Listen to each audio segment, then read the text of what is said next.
네, 이번 차시에서는 RTbase HDB의 버퍼 관리 부분에 대해서 살펴보도록 하겠습니다. RTbase HDB에서 버퍼를 어떻게 관리하는지, 그리고 버퍼라고 하는 것이 어떤 영역인지 이런 부분들에 대해서 살펴보도록 하겠습니다. 그래서 먼저 RTbase HDB에 대해서 버퍼에 대해서 말씀을 드리면 우리가 아키텍처 할 때 아키텍처 부분에서 버퍼라고 하는 부분에 대해서 학습을 했었습니다. 그래서 버퍼라고 하는 부분은 버퍼의 개념을 보게 되면 디스크 IO를 줄이고 어떤 성능 향상을 하기 위해서 디스크에 있는 데이터를 메모리에 적재해 놓고 사용을 할 수 있도록 하는 그런 메모리 공간을 우리가 버퍼라고 얘기를 했습니다. 그래서 일반적인 디스크 DBMS에서 메모리 공간에 사용을 하는 그런 영역이 버퍼라고 하는 영역입니다. 그래서 RTbase도 하이브리드 DBMS이기 때문에 디스크 DBMS를 사용을 하죠. 그래서 버퍼라는 공간을 메모리에 두고 디스크 데이터를 보다 성능을 향상시키기 위한 목적으로 버퍼라는 공간을 사용하게 됩니다. 그래서 이렇게 버퍼를 사용을 하게 되는데 버퍼라고 하는 공간은 일반적으로 디스크에 있는 모든 데이터가 버퍼에 올라가진 않아요.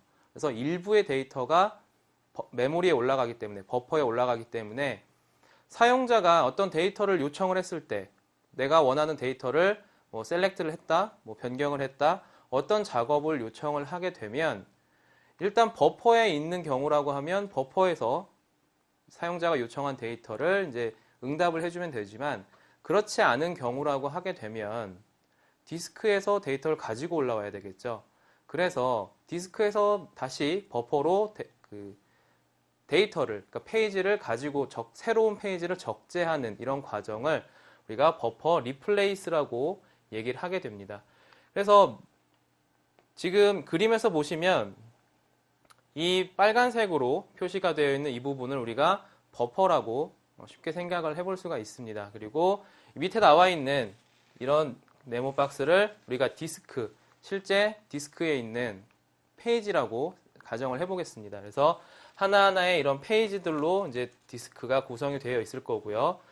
이런 페이지들이 버퍼에 올라와서 적재가 돼서 이제 사용자가 원하는 데이터들을 이제 응답을 해주는 이런 구조라고 생각을 하시면 되겠습니다.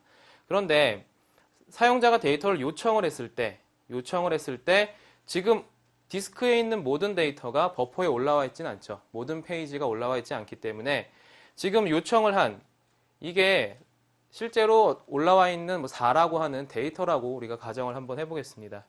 사용자가 4라고 하는 데이터를 요청을 했다라고 하면 4는 올라와 있기 때문에 바로 사용자에게 응답을 해주면 되겠죠. 그런데 사용자가 2라고 하는 데이터를 예를 들어서 요청을 했다. 셀렉트를 했다든지 변경을 했다든지 하게 되면 지금 버퍼에는 2라고 하는 데이터가 안 올라와 있죠. 이럴 때는 어떻게 처리가 되느냐?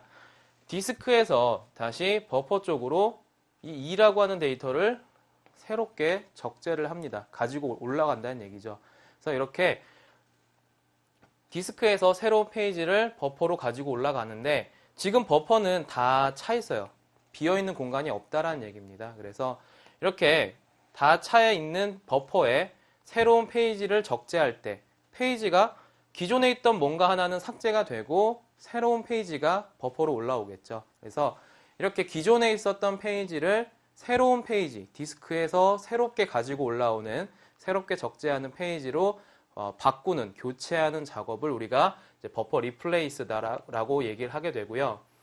이렇게 기존에 있었던 페이지가 이제 삭제가 되고 새로운 디스크에서 페이지가 올라오게 될 텐데 이럴 때 삭제가 되는 대상가 기존의 버퍼에 있었는데 버퍼에서 이제 불필요하다라고 판단을 해서 삭제를 하고 새로운 페이지를 가지고 올라올 때 그 삭제가 되는 대상들을 우리가 빅팀이라고 얘기를 합니다. 그래서 버퍼 리플레이스를 하기 위해서 선정이 된 어떤 버퍼 프레임, BCB 이런 부분들이 빅팀이다 이렇게 얘기를 한다라고 보시면 되겠습니다. 그래서 전반적으로 RTbase에서 이제 버퍼라고 하는 개념에 대해서 좀 살펴봤습니다.